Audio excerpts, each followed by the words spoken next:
What is going on, comic fam? It is your boy, the bearded comic bro, and I am joined again by friend of the show, Rylend Grant. Welcome back for your third time. My first ever three-peat. FOS, friend of the show. What is the record? Do I have the record now? You have the record now, so wow. This is my first ever three-peat. Is there anybody that's like challenging me? Anybody that is creeping up on me because I need to watch my back here?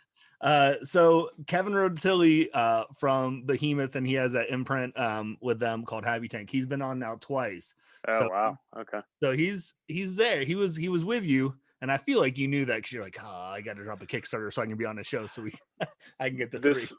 This Kickstarter is all an elaborate ploy to get back on the show. You saw through my ruse, but I love the show. It's it's like my favorite show out there, and I think I told you were my first call when I had to start kind of pimping this thing, and so I'm glad to be back. I'm fucking repping Eagle Fang Dojo today. I'm excited about that. It's so good. It's so funny too because I was on vacation when the latest season dropped. And like you posted about it, I'm like, shoot, I've got to watch this. Otherwise, the Ryland's not going to be my friend anymore if I don't watch it this first weekend. Everybody was cut out. I watched it. I watched it all the way through twice in the first week. I just basically pushed everything aside, and the weekend it dropped, I watched it in one day with my daughter and my wife, and it was so glorious. And then I watched it again. So good. It took me about 3 days to get through it the second time. So in 4 days, I watched it twice through. Wonderful. Oh, man. So, Rylend, we could talk about Cobra Kai all day long. We should. We'll do another episode. We'll make another episode for that. Yeah, it's great. Leave a comment below, gang, if you want us to do a Cobra Kai breakdown episode sometime. God. Terry Silver's coming next season. I'm excited about it. I have theories. So man, it sounds like we have to make that happen. Yeah. But you are here because, like we said earlier, you got a new Kickstarter that just dropped today, and it is for the book The Jump. This is episode 2 you got coming out. Issue chapter 2, I guess. chapter 2, issue 2, whatever you want to say. The Jump is my it is a smart high concept sci-fi thriller. It is sort of a kick you in the face paranoid thriller set in the world of astral projection. Tons of meaty twists and turns. I like to describe it as Inception meets The Bourne Identity if it were dripping with macabre and directed by David Fincher. So that is my well-polished hit you in the teeth pitch, and I think it's pretty good.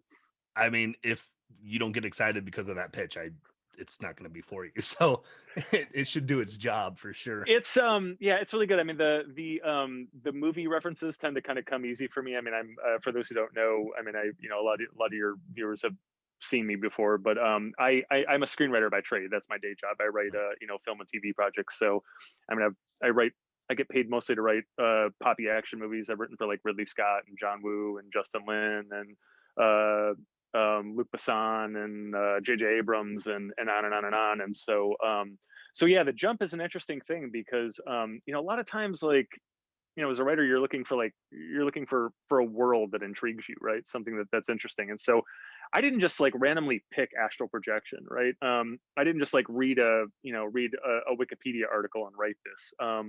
My artist, Fabio Alves, who did Banjax, which was, I think I have Banjax lying around here somewhere. You can bring it up on screen. Yeah. So we did this book together a few years back called Banjax, which was nominated for 4 Ringo Awards, and Fabio himself was nominated for Best Cover Artist. 4 Ringo Awards, including Best Series next to Bitter Root and Something's Killing the Children. That's a point of pride right there. Kind of fucking awesome. So pick up Banjax if you haven't seen it. But so we wrapped up Banjax and we were kind of riding high. A lot of good buzz off of that, and we were trying to figure out what to do next. And like any writer, I have 10 ideas I could have thrown at Fabio, but I think that a lot of times, like, the best thing you can do for an artist, but I guess more so for yourself, is to go to the artist and be like, hey, what do you want to draw? Because you want them excited. And usually when you say that to an artist, they kind of hem and haw a little bit. They're like, well, maybe something with like dragons or but Fabio had it in the holster. He was like this, boom. And astral projection was his immediate answer, and it wasn't, it wasn't because he was interested. Fabio, The Jump is about this online community of astral projectors, and our protagonist kind of gets sucked into it, and then there's intrigue and craziness involved. Fabio is actually involved in this online community of astral projectors, and so his pitch was, hey, come on in. And so he brought me into this world and introduced me to all these astral projectors and these gurus and these people who do this daily. And it was fucking fascinating, right? And so I fell in love with the world and fell in love with the people. And then it was just a matter of me trying to find a story to set in that world that was really interesting and engaging. And, again, I mean, I write paranoid thrillers in my sleep. That's what I get paid to do. Like, if I can write them for Ridley, I can write them for Fabio. And so we put this thing together and built it, and it's awesome. I think it's some of the best comic work I've done. And the issue 1 debuted on Kickstarter about 6 months back, and it was huge success. We raised about 15 grand on a single issue. It was my first Kickstarter ever.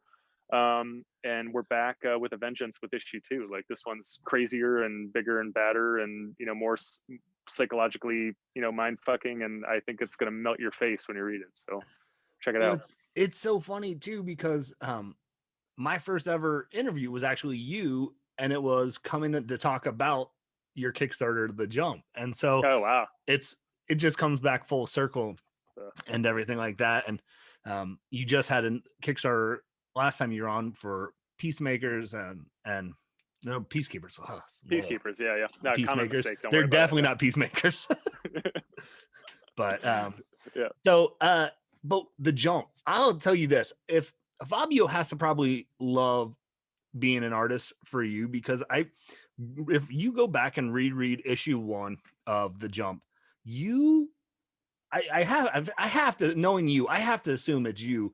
The little things that are just thrown into The Jump all the time, like the Oscar Mayer Wienermobile and things like that, like, I feel like that's got to be you. Like, all those little scenes at the food mart behind him in the window.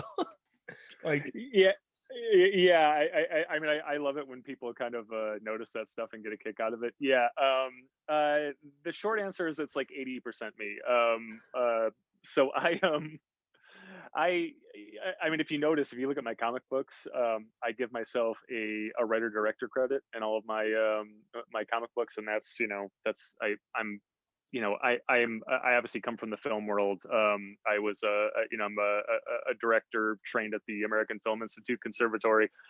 So I kind of approach each one of these things as a little film I'm directing, right? And so my scripts are a lot more involved than a lot of people's. If you see there's no standard comic script, but most comic scripts, it's just they're very short. It's just shot of this, shot of this, shot of this. Mine are kind of half script, half like director's notes. Like, anything that I would give to a production designer or a cinematographer, I include in my comic script. And so it's very much like, wide shot, low angle. This is in the foreground. This is in the background. And and I want it to be this kind of car. And these are some of the things that are on the shelves. And here are a couple of visual references. And so yeah, there's a ton of that stuff. The Oscar Mayer Wienermobile, and then if you look around Thomas's apartment in that first issue, you'll see a lot of stuff. You'll see like a lot of LJN, like wrestling, WWF wrestling figures, Hulk Hogan, Macho Man, Elizabeth are in there. You see some Thundercats toys. In issue 2, which is being kickstarted again today. It started out today. You'll see. I don't know if I can get my camera up here because it is a very rare item. But can you see that Lowenware Chuck Norris decanter?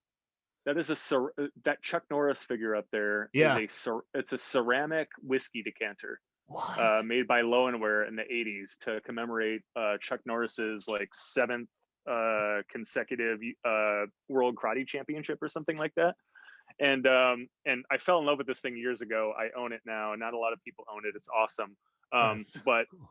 That Chuck Norris decanter plays a pivotal role in issue 2 of The Jump. And so yeah, I mean, you're absolutely right. But then when you do that for an artist, they kind of fall in love with the idea and the game of it, and then they kind of like step it up. And so Fabio has come back fierce. And so, and so Fabio will just, I remember, we were drawing, he was drawing Banjax. And after a couple of pages, he kind of realized what the game was and became really excited about it. And I wrote a scene that was kind of general, where it's just like, this guy, who's just a basket case. He gets really drunk and kind of trashes his apartment and does some crazy shit. And so Fabio brings back this, draws this panel, and like the TV in the background is smashed. There's a lamp on fire. The guy is like drinking out of a pickle jar, and he has like a UFC championship belt draped over his arm for no reason, no explanation. And it was just like, yeah, this guy gets me. Like we are like comic soulmates, So they're everywhere. I mean, there are dozens in every issue, and there are more in this one. And I love when people find them and fall in love with them. Well, even when you were showing the Chuck Norris decanter, as you're panning up, I'm looking at it and I'm like, oh, there's the Oscar Mayer winner movie. I'm like, what little knickknacks can we find in Rylend's house? God, yeah. It's funny. It doesn't even register to me anymore, because I'm giving this interview from my writing office, and my writing office is just filled with stuff, and it's toys, and it's absurd. Wow, that's I've always just seen like that nook. Like, you have to do a showing sometime of just like what's in there, because like there's so much in there. That's insane. Yeah, I could I could just, there could just be an Instagram account where every day I post something new. There's some great Instagram accounts out there. There's this guy who built a Blockbuster video store in his basement. Have you seen this one? I think you posted about it the other day. And I went and I spent hours just falling down a rabbit hole of like I want to go to this. I was like, and then I started to think, could I do it with my basement, and would I be in big trouble? Yeah, sign me up. Yeah, exactly. There's it was the deal I made with my wife, is that we have we live in this house in LA, and it's a nice house, but it's not huge. But we have our bedroom, my daughter has her bedroom, and then there's this other room that is an office. It's a smaller office, and the deal is, I have all this crap, like any of us. And my deal was, okay, well, give me the office and I will keep all my crap in here. You never have to see any of it. And so that was fine for her. And so now it's like, you can see it's like every corner of every there's no wasted space there. No, it's a little absurd. And I acquire, particularly being stuck inside with the pandemic, like you acquire new stuff and I just don't know where to put it. So that's awesome. Oh man. Yeah, we're gonna have to play we'll play a game sometime of find the objects that are in comics that are in Rylend's room. Yeah. God. It's like a Where's Waldo but for comic books. Yeah. So much of it. So let's talk about this Kickstarter. We've talked a lot about the Jump, what it could be. If they haven't gotten issue 1 yet, I know there are tiers that people can hop on and play catch up. But the Jump episode issue 2, I keep saying episode because you write in a style that I feel like I'm reading an episode of a TV show, and I'm like, yes, and it should be. Well, every single one of my comics, I don't call it. It's not volume 1 or anything. It's season 1. So they are episodes, and So I take that as a compliment. So issue 1 of the Jump, we kind of got introduced into this world that you and Fabio created, and we get to kind of start to see some groundwork of where you want to take this story. And I thought I had an idea of where you were going, and then I saw the preview, and it looks buck wild. You're talking the preview for issue 2. Yes, for a preview for issue 2. So where, without spoiling stuff or anything, like what is your kind of vision for the Jump of where you're taking this story? Yeah, well, issue 1, it does play out in an interesting way where it's, this guy Thomas, he there was this kind of crippling personal tragedy. He was this kind of top level athlete and had everything going for him, and then he kind of mouthed off to the wrong guy and ended up with his leg broken, and kind of sent him down this kind of spiral. So when we meet him, he's kind of in the dumps. He has nothing, and there's nothing for him in the real world.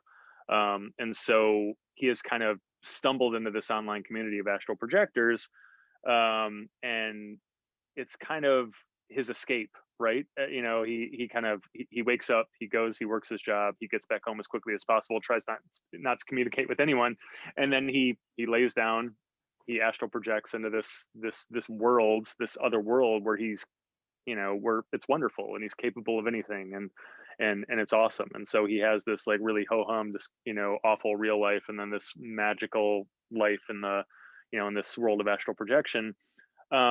But he's never really kind of encountered anyone on the astral plane or interacted with anyone. And then issue 1 is this beautiful woman, Lainey, he bumps into her at a Starship concert of all things. We built this city on rock and roll. Naturally.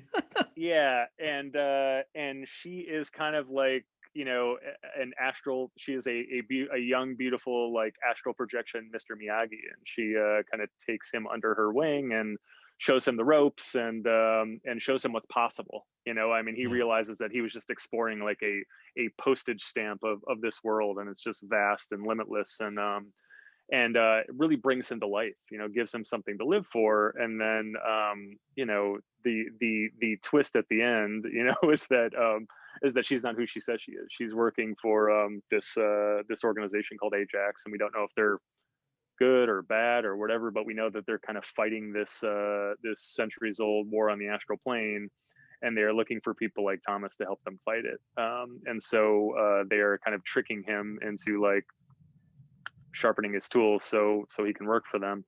And so issue 2 goes deeper into that, goes deeper into, Thomas is kind of saddled with all this baggage, and they have to kind of work through that before he can kind of really become the the operator that he needs them to be, or that they need him to be. But yeah, that's kind of where it's going, is that we're, over the first 2 issues, we're being introduced to all these different players, and we don't kind of know how they connect. We know that there's this big, huge kind of war, like game of intrigue being fought, and it involves like financial institutions and the stock market and the whole 9 yards. It's it's almost like I thought, like, if there were these really gifted astral projectors, right, and they could kind of go anywhere and do anything, and if you do your research on astral projection, these people could they can basically like see things all the way across the globe, right? Right. You could write something down on a piece of paper in Mumbai, and if I knew how to do it, I could go and read what you were writing. And it just basically struck me that like that could be the ultimate spycraft, right? It's like, if these people existed, like, who, the government would be using them, right? And maybe the government is using them, like we don't know this. And so this book is exploring all of these what ifs, that these guys kind of become the ultimate sort of secret agents, the ultimate sort of James Bonds. And I went even deeper than that, where it's like, sure, our government would be using them, but really, like, our country, our world, our financial institutions are run by like 5 or 6 or maybe 10 people, right? You have these like uber wealthy, like mega billionaires who are kind of like running everything. The Illuminati. There's always been some version of the Illuminati, right? Right. And so if you were Elon Musk and you had literally unlimited wealth and influence, the first thing you would do is get a hold of one of these guys and use them as a pawn in your game, right? Give him anything and everything that he wanted. And you would manipulate markets, and you would manipulate deals using this new tool and this new kind of espionage. And so that's where this thing is headed. We're kind of on the ground floor of it right now, but I think you can kind of start to see the threads of it. I think it's pretty interesting. Well, we know that if the government is using it, that we won't see you around very much, because they're going to want to shut you up for telling all their trade secrets. Yeah. If I disappear, yeah. We'll know, and I'll shut down this channel. Yeah. But it is such a unique idea because you get these espionage thrillers a lot, and it just isn't a fresh take. And I think that's why I have fallen in love with this series so much already. And I think that's what people will. In this world that you guys have created, you have the freedom to, like you said, you want to drop him in on a Starship concert, you can. You want to have him driving in a certain vehicle, you can. Like, you have so much freedom to kind of just tell the story that you want to tell and throw some just like fun Easter eggs out for you as a person too. Yeah, and that's that came from my research. I mean, you start talking to these. I mean, I'm not. It's not to say that I haven't tried astral projection, but I'm not the operator that some of these other folks are, obviously. But you talk to these people and what they have experienced, or what they I don't want to say claim to experience, but you know what I mean. The Yeah. stories they tell are incredible. Yeah. Seeing the past, seeing the future, going to the moon, other planes of existence. Fucking WandaVision. You want to go live in a sitcom for a while, Right.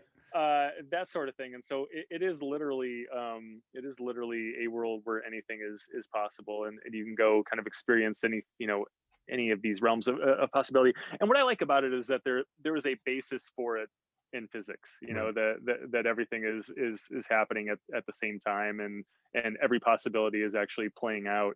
And I mean, great, Einstein, the Einsteins of the world have postulated for years that there is a way to kind of, well, just tap into one of these other, like, one of these other planes of existence, right? To experience one of these other, sort of like tributaries of possibility.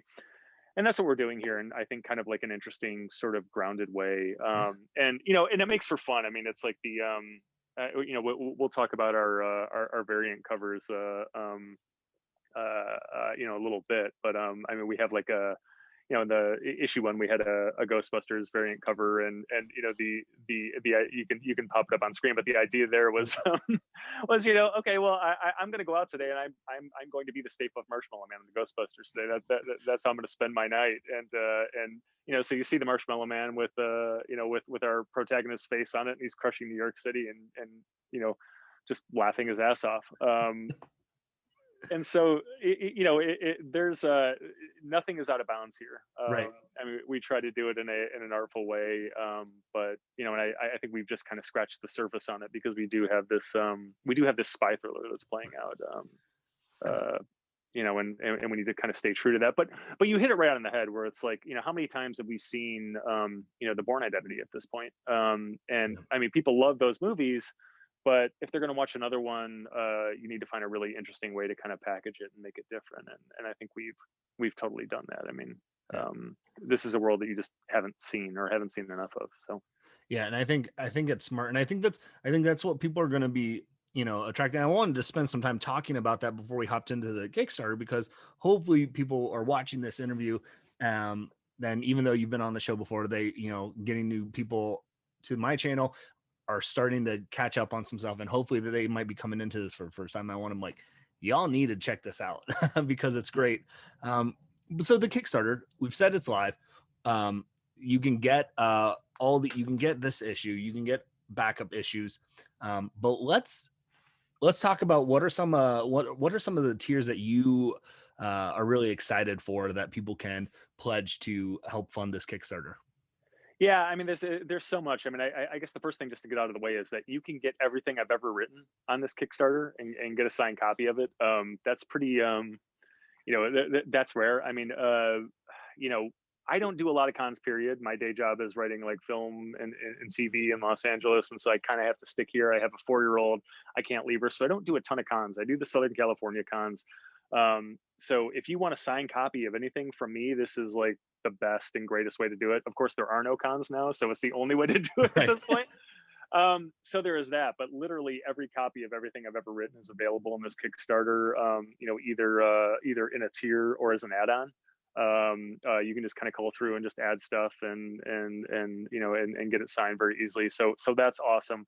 I mean, the thing that really excites me is that we have all of these variants that are really uber limited variants of Aberrant and Banjax and my other books they were available for like 2 days at San Diego Comic-Con in like 2019, and there are like 50 copies of them that exist. And you can get them here, and you can get them signed.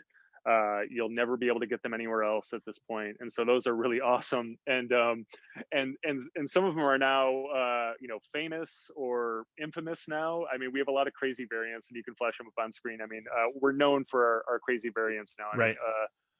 mean, with Banjax, we did a Gremlins variant that was a huge hit. We did a Rocky 4 variant that was a huge hit. We did a sort of homage to the Iron Man Demon in a Bottle cover. It was a huge hit.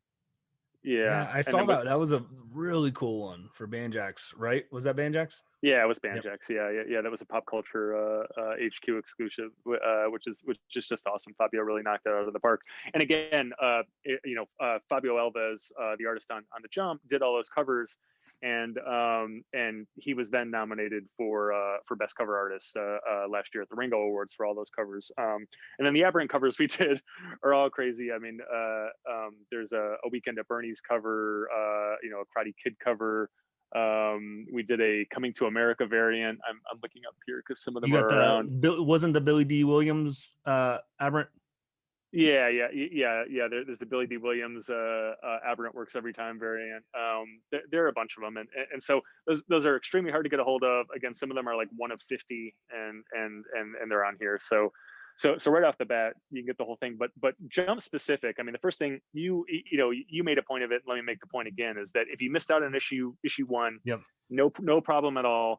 This is your chance to kind of get on the train, to catch up. There are a million different ways to kind of to catch up. To get a hold of issue 1 and issue 2 here, and all the covers you missed and everything.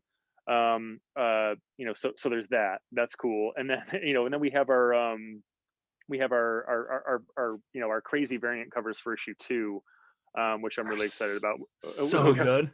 I mean, I just try to raise the bar every time, and so our regular cover is pretty awesome. But we try to at this point we try to take recommendations from the fans.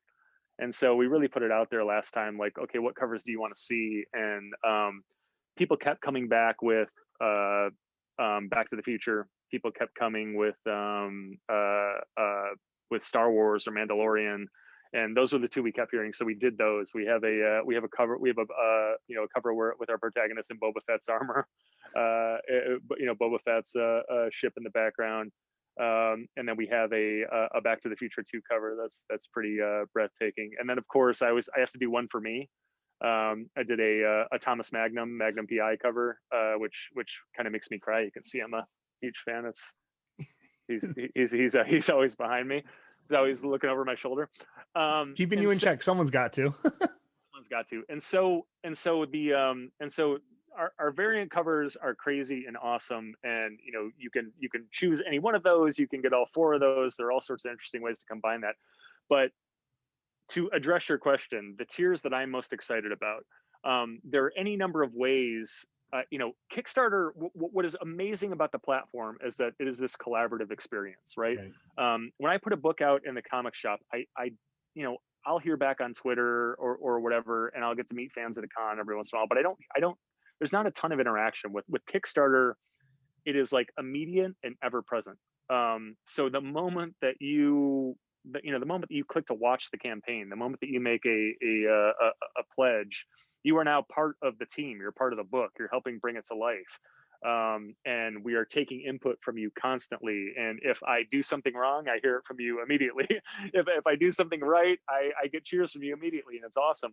And so I take that relationship very seriously. And it is by far the best part of doing business on Kickstarter, is just that it is this, it's crowdfunding. The crowd brings the book to life, and they're part of the experience. And so we tried very hard to look for any and every way to kind of make you guys part of the process, and to literally put you in the book. And so, you talk about famous and infamous. The Jump issue 1 was the first appearance of Bearded Comic Bro in a comic book. Right? Like, I mean, I'm just saying there's a reason Fabio is my favorite artist, because I got drawn into a comic book because of that. Yeah, and he did a hell of a job, and I think he looked great in that panel. And I'm sure you're putting it up on screen, and it's glorious. And, Oh and in yeah. fact, the funny thing is, your viewers can now go and look at the campaign, and you're used as the example. Like, hey, do you want to appear in the book? And then there's the picture you It's provided, and then the picture of you in the book, so and it's good. awesome. I was scrolling through. The first thing I saw was in the preview of the video. I was like, oh, that's cool. Now I'm scrolling down. Oh, I mean, it makes sense. You know, you got to use me to sell comic books. Hey, you're our biggest, you're our franchise player at this point. But so yeah, there are any number of opportunities, and so the first one is, one that you chose, where you can actually kind of just, you appear in the book. You're kind of a character, a background character in the book. There are tiers also, where you can actually, we give you a speaking role. You become kind of a supporting member of the of the cast, and we give you lines and everything, and people have had a lot of fun with those. We try to personalize those as much as possible. I think in the first, we did a couple of them in the first issue, and we had a guy robbing a liquor store or something like that, which was amazing. He was really excited about that. A guy being a limo driver who watches a woman kind of commit suicide. That was a little crazy, but he enjoyed the hell out of that.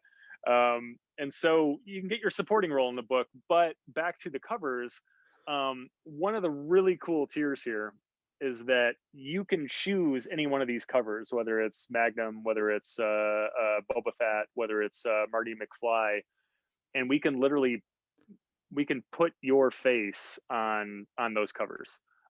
So it will be you about to get to the DeLorean. It'll be you walking in Boba Fett's armor. It'll be you sitting on Magnum's Ferrari, and these have been awesome. I mean, it's like you can look on the Kickstarter page again for examples of those. Yeah. They turn out really well. People are gleeful about them. And there are two different ways to do that. We can put you on the cover, and then I can just send you a print. I can just send you kind of the digital file. But then there is a way also where I can get you put on an actual physical issue of the book. And so if you back that tier, you'll get your regular versions of the book and everything like that. But then I will send you 2 copies of the book that actually have you in the Mandalorian armor, and you can get them slabbed, you can frame them up, you can do whatever. And people have, those are kind of holy grails, like one of one things, and it's you, right? And it's awesome. And nobody else is doing this. Like I had to find the printer that would do it. I had to go to them. I had to explain, we had to like invent this process. Right. Because you're getting like a single issue of a book printed, and usually that's like crazy expensive. We had to figure out how to do it. We did it. It's awesome. It's like the greatest, Kickstarter reward that's ever been invented. Well, it's cool too, because, having the first appearance in, The Jump, it's sweet, but yeah, open it up. Like, you can have that cover then if you go that tier, and like you said, and it's an exclusive. It's a one of one. I think that's just awesome opportunities to allow fans who might not ever get this opportunity or this chance to have those types of things. Like, yeah, well, so you get the physical book, and that's awesome too. And then the other thing you get is you get the finished print quality digital file. So then you can then do with that whatever you want. The first guy to buy one of these took that digital file, and he got an 18 by 24 poster made up that is just flawless and gorgeous, because it's a print quality file. And yeah, he has it in his man cave, and he does a podcast like you. And so instead of a Turtles thing, he has a big he has an 18 by 24 poster of him, as Ice Cube in the Today Was a Good Day video. so and it's good. Wonderful. Yeah. Yeah, but there are a lot of these art tiers, again, trying to sort of personalize the experience and give people kind of these like interesting one of one things. So a lot of people love Fabio's art. He's even more in demand and harder to get to, because he just was nominated for a Ringo Award.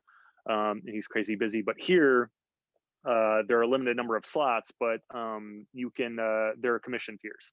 And so whatever you want Fabio to draw, he will draw it for you. Like a full page, gorgeous fit of thing, basically do it like a comic cover for you. And some of those have been have been really awesome too. And so you can get those. You can get just like the black and white art from Fabio, or we can bring Edson in. Edson was also nominated. Edson Ferreira is our colorist on The Jump and on Banjax. He was nominated for a Ringo Award for his work on that too. Edson will come in and color it. And so literally whatever you want. There's a guy who is he's a big Star Wars fan, and he is a big Iowa Hawkeyes football fan. You and I can both boo on Iowa Hawkeyes. I don't want to piss him off or anything, but I'm a Michigan guy and you're an Ohio State guy. However, he goes to the Iowa games in like a Mandalorian helmet that's that's painted up in Iowa Hawkeyes color. And I don't remember what they call him, but he's kind of like a character at the Iowa football games. And so he's done it twice with us. He did it on the initial Jump campaign, and he did it on the Peacekeepers campaign, where he's like, okay, I want I want this thing. It's me and my stormtrooper outfit, and I'm standing on like a bunch of Michigan football players, and I'm raising the Iowa flag, and these things come out gorgeous and awesome. And it's like to the T exactly what he wants, and it is the Iowa end zone in the background. And it's wonderful. And so I don't know how much longer I'm going to be able to get Fabio to do these, because he is like, his price is going up and he's in demand. So if you want an anything goes commission from Fabio, this is the time to do it. Do it now, or forever hold your peace. And literally anything. I mean, if you anything goes. If you want a pinup of your neighbor fornicating with a goat or something like that, I'm sure he'll do it. So let loose. Yeah. That's what's so fun about Kickstarter, is you get these interactions, and you work with the people who do these tiers. When I backed the issue of The Jump, sent multiple, like, here, send me multiple photos. I got to see kind of a mock-up. Like, we just want to make sure, are you cool with this? Like, it was like, it felt like this, I was a part of the process, and I thought that was really cool. And that's the type of interaction I think you get with a Kickstarter like that. And so I think you guys are doing it right. We're trying to, and you know what, if we're not doing it right, tell us, and we'll fix it. And the most exciting thing, again, if you look at the campaign and you see something we're not doing, like if you have a great idea, hey, why don't you guys have this? We'll add it.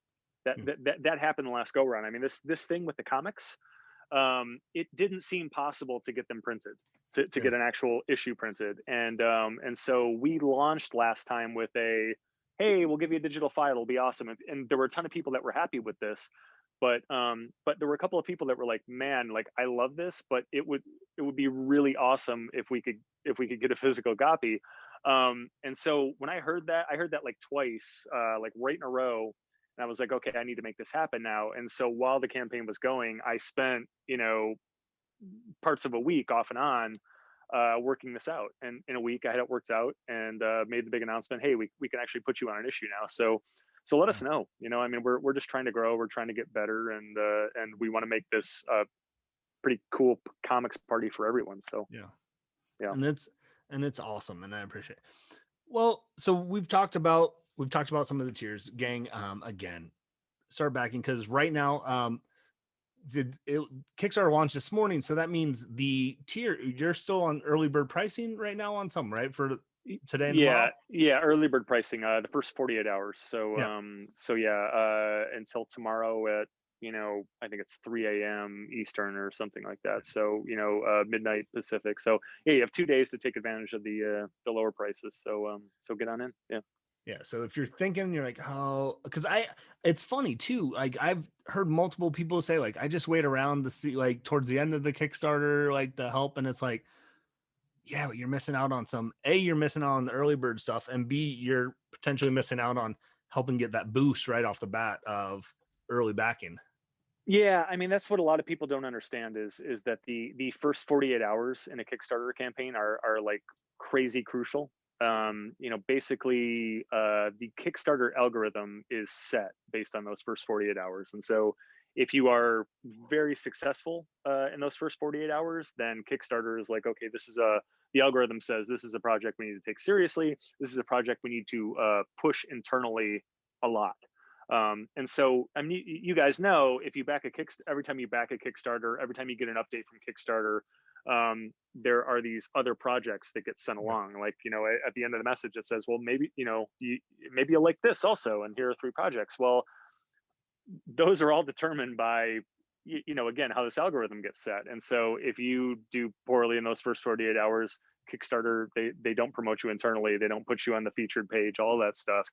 And then normally what happens is your campaign dies a slow death, or it kind of ekes out a minor victory.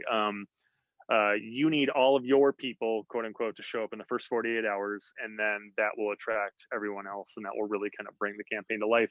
And it behooves everyone to kind of like, because the better we do, the more stretch goals we start to tick off, and we have great stretch goals. I mean, it's like right off the bat, when we make our goal at $7,000, everyone gets our bonus digital extravaganza, which is like, I mean, I have a lot of crazy, amazing friends in comics, some of the hottest creators in comics, and so they've all donated issues. So right off the bat, you get like a dozen plus comics from other creators.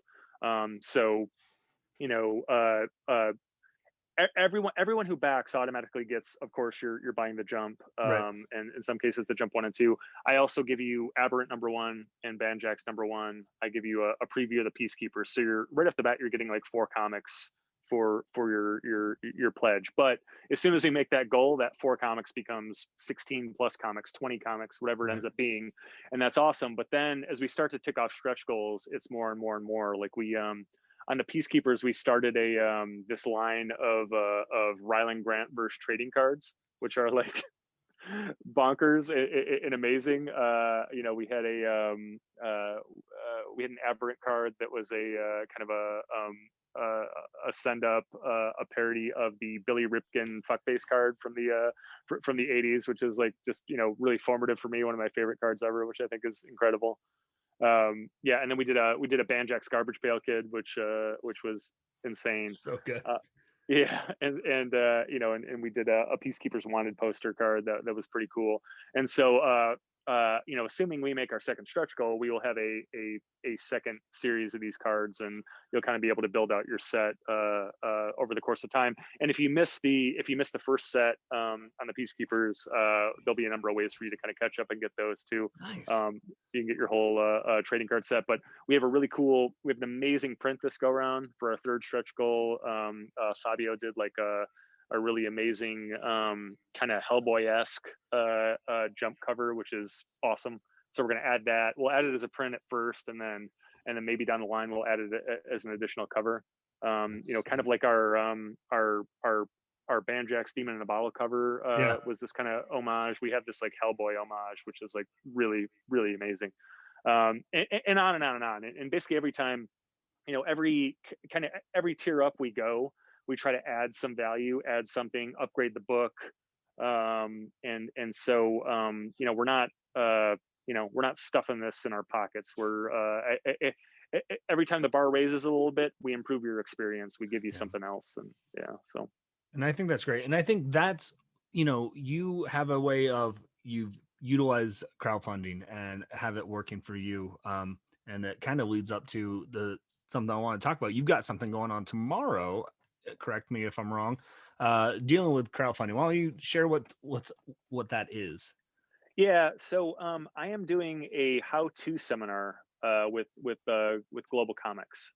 Global Comics is this interesting platform that makes digital comics available to fans everywhere, and it's a really useful platform for indie creators to kind of get their name out there, get their work out there, give people a preview of what they're doing and drive them to their work. And so one of the things that I do when we're not in the middle of the apocalypse is I do a lot of how-to panels at cons. I mean, basically 5-6 years ago, I was a fan essentially who was sitting in panels at cons trying to figure out how to do this. And some of the panels were great, and some of them were terrible. And sometimes I would take 10 pieces of info, sometimes I'd take one. But at some point, I had what I thought was all the right info in terms of just kind of diving into the deep end of this stuff. And I thought it was kind of selfish to keep it for myself. And so I thought it was my duty to pay it forward. And so I started doing a lot of how-to panels at cons. And so every con I go to, I do 1, 2, 3 panels, and it's usually publishing your first comic or whatever.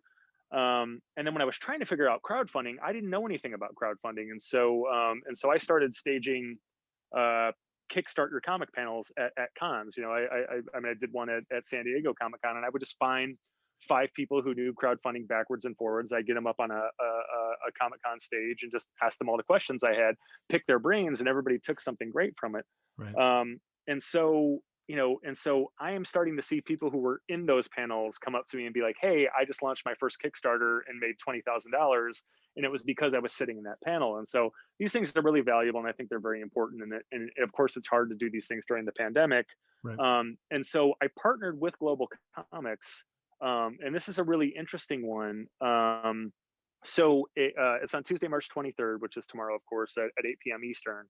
And there's an Eventbrite link, which I'm sure your viewers can kind of find in the show notes. And if you're watching this after the 23rd, this thing will exist on YouTube, and you can go back and look at it. But this is not just a standard panel where it's like, oh, let's talk about Kickstarter. This is me. I'm doing a screen share on Zoom. And the last time we did something with this, we had 130 people or something like that, and so these things get well attended. And I'm going to do a screen share and take you behind the scenes of the Jump 2 campaign and talk about how I built it, why I made every decision here or there, how I structured my tiers, all of this stuff. It's literally a how to build your Kickstarter tutorial. And then I'm going to be taking questions as I'm doing it. Somebody from Global Comics will be kind of feeding me your questions in the moment. And then when I wrap up, I am going to take questions until I drop. So if you are thinking about doing your own Kickstarter, thinking about getting into crowdfunding, this is, I don't think anybody's ever done this. Yeah. And usually you go to a panel, they maybe take a question or two at the end, and then that's the end of it. I will answer like 100+ questions during this seminar. So bring your questions, bring your enthusiasm, and I think it's really going to be awesome. So and if it goes well, we'll do it again. That's so cool. Well, Rylend, obviously we could talk forever, but before we wrap up, is there anything else that you just want to hit on that we might have missed that you're like, oh, this would be cool? Or no, I mean, I thank you very much for the opportunity, and the Jump 2 again. It's I think I've done some pretty good books, and I think that this is the best of it. I think you're really going to like it. I think you should take a chance at it. So go to the link down there. Campaign's up and running. You can go to bit.ly/thejump2 also if you just want to make it easy on yourself, and pick a tier you like, and let us know how we can improve this thing. Awesome. Well, Rylend, again, just thank you so much for taking some time to just come and talk about comics and about Kickstarter and all that fun stuff. And Chuck Norris decanters. Chuck Norris decanters, your Where's Waldo room of random comic book stuff.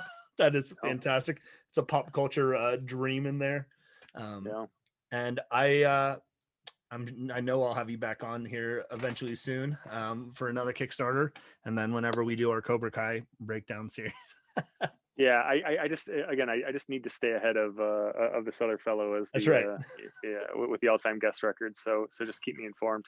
I will. I'll make sure you know. So I don't want anybody on my corner. So with that being said, hopefully you guys can find some time to curl up, grab a book, and nerd out. Peace.